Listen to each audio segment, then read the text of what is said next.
9월 23일 월요일 아침입니다. 화창한 아침이죠. 이슈 레이더 시작하겠습니다. 신인규 기자, 안녕하세요. 안녕하십니까? 네, 주말 잘 보내고 오셨습니까? 예, 잘 보냈습니다.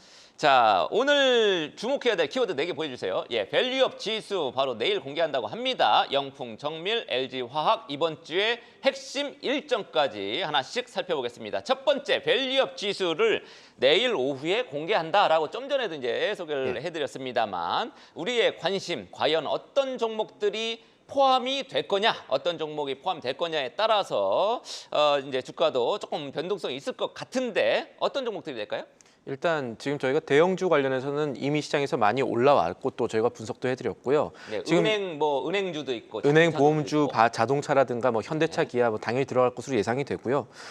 그래서 그동안에 관심 많이 받았던 이 대형주 외에 일본 사례를 참고하면은 상당히 구성 종목들이 좀 많을 가능성이 있고 그렇게 되면은 시총 1조 원 미만의 중소형 유망 종목들이 그러니까 상대적으로 관심을 덜 받았던 종목들이 앞으로도 올라갈 가능성이 있지 않겠나 하는 게 증권가의 분석입니다. 저희가 이 각 증권사들이 보는 유망 기업들 목록들을 취합해서 표로 조금 몇 가지 종목들 정리를 해봤는데요. 지금 보시는 종목들은 그렇게 익숙하지 않은 종목들이 되실 것 같습니다. 지금 보시면 뭐 백광산업 같은 경우나 펌텍커리아 이런 것들은 다 이제 화학 쪽 계열이고 이제 펌텍 같은 경우는 그 의료기기 만들었던 뭐 그런 플라스틱 용기 만들었던 그런 기업들이고요. 이런 이제 중소형 기업들이 왜 앞으로 조금 더 좋을 것으로 보고 있느냐 증권가에서는 기존에 이제 대기업들의 주주 환원율이 평균 30% 낮았지만 그래도 30%는 됐는데 지금 배당 성향이 좀 낮고 실적은 좋은데 배당 성향들을 낮은 기업들이 중소기업들에 많았던 것들이 있습니다. 그러니까 이들의 이 주주 환원율이 현재 한 10%에서 20% 정도밖에 되지 않았으니까 앞으로 조금 더 올라갈 가능성이 있다라는 게 증권가들의 분석이고요. 순자산 가치 PBR이 낮은 기업들을 많이 가져왔네요. 낮으면서도 이 실적이 나쁘지 않았던 흑자를 보고 있는 기업들을 이제 증권사들이 정리를 했습니다. 그리고 또 하나 봐야 될 게 이 대기업들은 그동안에 상속세 이미 내고 여러 가지 이 문제들 해결을 해왔는데 지금 보시는 이제 기업들 또 중소기업들은 상속 문제가 아직 해결이 덜 됐습니다. 그런데 저희가 계속 얘기하고 있는 것은 대한민국의 이제 주주 자본주의 관점에서 상속세 조금 뜯어 고쳐야 되지 않느냐라는 얘기들이 나오고 있죠. 그렇게 됐을 때 상속 문제가 해결이 되면 앞으로 이런 기업들은 배당 성향을 높여서 여러 가지 자금들을 마련할 가능성이 높습니다. 그래서 이 방향성이 맞아가는 기업들이 중소형주에 있기 때문에 앞으로는 대형주도 대형주지만 밸류업 지수가 나오게 되면 아마 3, 6개월 후 시차를 두고 이 중소형주에도 여러 가지 투자 심리가 들어올 가능성이 있다라는 이야기들이 나오고 있는 것 살펴보실 만 하겠습니다. 여기서도 또 상속세 문제, 최고세율 60% 세계 최고의 상속세율이 또 나오긴 하네요. 역으로 생각하면 이 상속이나 증여라든지 이 문제 해결을 안 하면 사실은 이제 주가를 조금 찍어 누르는 그런 그동안에 그래왔죠 사실. 네, 그동안에 그래 왔고 이번에는 밸류업 지수 공개를 계기로 해서 좀 달라지면 좋겠습니다. 자, 두 번째 장안의 최대 화제인 MBK와 최인범 회장 측, 고려현 측의 싸움. 요 사이에 캐스팅 보트로 얘기가 되는 영풍 정밀도 끼어 있고 굉장히 핫한 경영권 분쟁 이슈입니다. 지금 어떻게 진행이 되고 있습니까? 지금 이제 진흙탕 싸움으로 가고 있죠. 어느 분이 구속이 됐었네, 아니면 어느 분이 자본시장법 위반 뭐 여러 개 있네 이런 얘기들까지 나오고 있는데 주가 측면에서의 핵심은 공개 매수가를 지금 넘어선 고려아연과 영풍정밀 이 두 기업의 주가가 앞으로 더 오를 것인가 그리고 그것을 위해서 공개 매수가가 한 번 더 올라갈 가능성이 있느냐 이것을 따져봐야 될 것 같은데 그러게요. 이미 공개 매수가를 넘어섰습니다. 영풍정밀이나 고려아연 둘 다. 고려아연 같은 경우는 이 66만 원의 공개 매수가를 제안을 했었는데 현재 73만 5천 원까지 뛰었고요.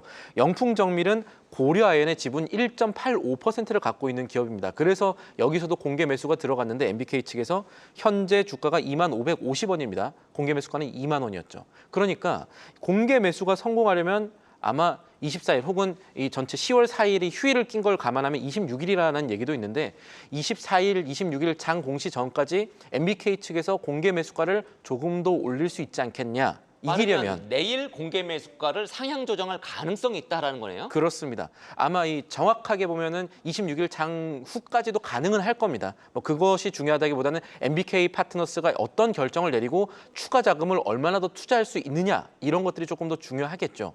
그리고 또 하나 봐야 될 게 24일 날 이 고려아연 측에서 기자회견에 나서기로 했습니다. 여기에는 이제 아마 이윤재 부회장이 주로 말을 하겠지만 여기에 이 최윤범 고려아연 회장도 참석할 가능성이 높다라는 얘기 나오고 있고요.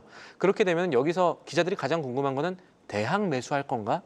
라는 얘기들을 할 겁니다. 물론 지금 고려아연이 여러 가지로 자금을 도입할 수 있는 여력이 MBK에 비해서 조금 낮다라는 얘기들 들려오고 있습니다만 자체 자금은 적으니까요. 그래서 소프트뱅크라든지 외부 세력들을 계속해서 끌어오려고 하지 않느냐 이런 얘기들이 나오고 있습니다. 그래서 이런 부분들이 지금 아마 하루 이틀 사이에 큰 틀에서 결정이 날 것이고 그렇게 되면은 또 한 번 주가가 출렁일 가능성이 있지 않느냐라는 게 증권가의 조심스러운 이야기입니다. 네, 비철금 속 재련 측면에서 정치권에서도 고려아연 최윤범 회장 측을 좀 지지하는 분위기인 것 같아요. 그 지역에서도 그렇습니다. 지역도 울산에서도 공장이 있는 울산에서도 그런 것 같고요. 최종 결론은 역시 우리 신 기자 얘기처럼 공개 매수 가격에 달린 것 같고 빠르면 내일 그 여부 결정이 될 것 같습니다. 세 번째 이슈는 LG화학입니다. LG화학 하면은 지금 석유화학 업황이 워낙 안 좋으니까 주가도 꾸준히 빠져왔는데 뭔가 새로운 이벤트가 하나 있었다고 그래요. 어떤 겁니까? 일단 맥락부터 간단히 말씀드릴게요. LG화학은 계속해서 주가가 좀 지지부진했었습니다. 실적 발표 이후에 그랬습니다. 왜 그러냐면 LG화학이 석유화학 쪽으로도 많이 하지만 양극재 쪽, 그동안에 LG에너지솔루션에 이 양극재를 공급해왔었는데 이 양극재가 지금 전기차가 안 좋으니까 원래 2025년에 우리가 이만큼 하려고 했던 거 줄이겠습니다라고 얘기를 하면서 컨센서스 전망치를 낮춰버렸습니다. 그 이후에 증권가들 평가도 안 좋아지고 여러 가지 주가에도 부정적인 영향이 있었는데 증권가에서는 슬슬 이 하향했던 컨센서스가 주가에 이제 반영이 됐다. 떨어질 만큼 떨어졌다고 보는 가운데 바닥이다. 새로운 소식이 전해졌습니다. 어떤 소식이냐? LG화학이 일본의 PPES, 그러니까 플래닛 에너지에 이 2026년부터 양극재를 공급하기로 했다라는 소식이 전해졌습니다. 물론 계약 규모는 미공개가 됐지만 이 플래닛 에너지 PPES라는 데가 토요타랑 파나소닉의 이 에너지 관련해서 배터리 합작사거든요. 현재 이 중국을 제외한 전 세계 배터리 공급사 가운데 PPES 아직 10위권입니다. 사실 7위 정도입니다. 아주 크진 않습니다만 그래도 이런 계속해서 확보를 계속 해오고 GM에는 지난 2월에 발표를 했었고 이제 또 일본 쪽으로도 양극재를 공급을 하겠다는 얘기들을 LG화학이 했었으니 지금 시장이 생각해 볼 수 있는 것은 이제 LG에너지솔루션 말고 이 LG화학이 점점 더 확보를 해가면 캐즘이 끝날 때는 더 커질 수 있을까라는 점을 주목해 볼 수 있을 것 같아요. LG화학이 현재까지 양극재 대부분 LG에너지솔루션에 공급합니다. 뒤집어 말하면 LG에너지솔루션 말고 다른 데 공급하는 비중이 현재 올해 기준으로 3%밖에 안 될 겁니다. 이거를 계속해서 GM이라든지 늘리게 되면은 우리가 알고 있는 것과 다른 숫자가 나올 가능성 생각해 봐야 될 것 같고 관련해서 LG에너지솔루션이 아니죠. LG화학이 양극재의 외부 공급 비중, LG에너지솔루션 말고 외부에 공급하는 비중을 40% 정도로 잡아놨거든요. 3%에서 40%로 끌어올릴 수 있을까라는 걱정들을 사실 하긴 했었는데 지금 나오는 상황으로 봐서는 가능하지 않을까라는 생각도 해볼 수가 있는 대목일 것 같습니다. 네, LG화학이 이제 그 LG에너지솔루션 분사하고 나서 여러 가지 지금 뭐 배터리 소재라든지 신약이라든지 지금 사업 다각화를 해 왔는데 배터리 소재 이 분야에서도 지금 배터리 쪽 전체적으로 지금 바닥을 쳤다 이런 분위기가 조금 바닥치고 있습니다. 그리고 또 하나 봐야 될 게 LG화학 같은 경우는 여천의 NCC 나프타분해 공장 이거 팔아야 안 되는데 좋았죠. 안 좋아서 지금 이제 그나마 낫습니다. 그래도 LG화학은 그나마 이 분야에서 낫지만 지금 구조조정하려면은 이 공장 팔아야 되는데 이거 어떻게 하고 있느냐 아직까지 진행 중입니다. 이것도 매각이 어느 정도 되느냐에 따라서 주가는 영향을 미칠 수가 있습니다. 네, 그래서 현재 1년 동안 40%나 떨어진 주가 지금 바닥이냐 아니냐 이런 얘기까지 지금 나오는 것 같습니다. 자, 마지막으로 오늘 월요일이니까 이번 주 핵심 일정을 하나씩 짚어봐야 되겠죠? 벌써 9월 4주차입니다. 이번에 중요한 일정이 국내외로 굉장히 많습니다. 일단 오늘은 9월 1일부터 20일까지 수출 나오는데 하반기에 우리 수출 괜찮을까라는 걱정에 대해서 어느 정도 살펴볼 수 있는 지표가 나올 가능성이 나오게 되고요. 내일이 중요합니다. 내일 뭐 저희가 그 고려아연 기자 간담회도 이야기를 했었습니다만 가장 중요한 것들이 이제 밸류업 지수 미리 얘기를 했었고 또 하나 민주당의 금투세 정책 토론회가 이날 있습니다. 이게 지금 현재까지 나온 상황을 보면 그동안에는 민주당의 이 국회 기재위 산하위원들 대부분이 금투세 시행해야 된다고 했다가 최근에 매체 조사를 보니까 좀 바뀐 것 같습니다.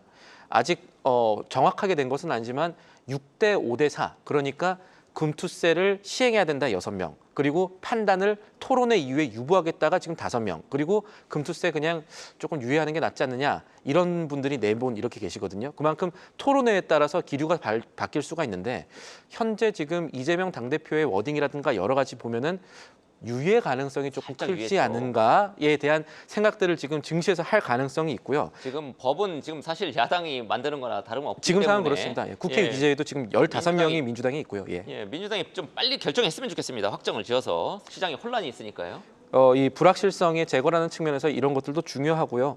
또 8월 생산자 물가지수 나오는 것도 우리한테는 중요한 경제 지표입니다. 그리고 26일이 또 중요합니다. 26일이 미국의 마이크론 실적 나오는데요. 마이크론 실적이 이제 미국은 회계 연도가 딱딱 떨어지지 않아서 6월부터 8월까지, 그러니까 반도체 업계가 알 수 있는 가장 최신 데이터가 나온다고 보시면 되겠습니다. 안 그래도 지금 이 모건 스탠리가 한국 반도체 투자 의견 하향 리포트로 실제로 이제 스마트폰이라든가 PC 수요 감소가 얼마나 있었는가 이런 걸 확인하고 싶은 분들이 많은데, 투자자분들이 많은데 이런 것들이 나올 전망이고. HBM도 또 생산한다고 하니까. 맞습니다. 그런 부분들 지금 알아볼 수가 있었고, 한편으로 이제 모건 스탠리 같은 경우는 우리나라 금감원이 이 모건 스탠리 보고서 발간하기 전에 하이닉스 주식 매도한 거 아니냐, 요거 의혹 조사 중인데, 또 한편으로는 네덜란드 반도체 장비업체 ASML에 대해서도 지금 모건 스탠리가 안 좋은 의견 냈거든요. 그래서 마이크론 실적 발표가 반도체 업황의 풍향계 역할을 할지도 주목됩니다. 또 하나 있습니다. 또 하나가 이 제롬 파월 연준 의장이 이날 컨퍼런스, 채권 컨퍼런스에서 아마 뭐라고 얘기를 할 것 같습니다. 발언이 예정되어 있는데, 지금 시장이 궁금한 거는 미국의 금리 앞으로 얼마나 더 떨어질 거거든요. 여기에 대해서 힌트가 나올지도 한번 살펴볼 부분이 되겠고, 그리고 27일 금요일에는 미국의 이 개인 소비 지출, PC의 물가지수, 이것은 아마 다음 주에 우리나라 영향을 끼칠 가능성이 있고, 그리고 일본의 자민당 선거, 일본의 정치는 지금 금융이랑 같이 갑니다. 그래서 이 부분들도 살펴볼 포인트가 되겠습니다. 네, 뭐 시차 감안하면 마이크론 실적은 우리나라 목요일장에 파월 의장 연설은 금요일 우리 국내 증시에 영향을 끼칠 것으로 이렇게 예상이 되네요. 지금까지 신인규 기자와 함께한 이슈 레이더였습니다. 계속해서 다양한 경제 이슈를 알고 싶다면 구독과 좋아요, 알림 설정 부탁드립니다. AI 캐스터 권미정이었습니다.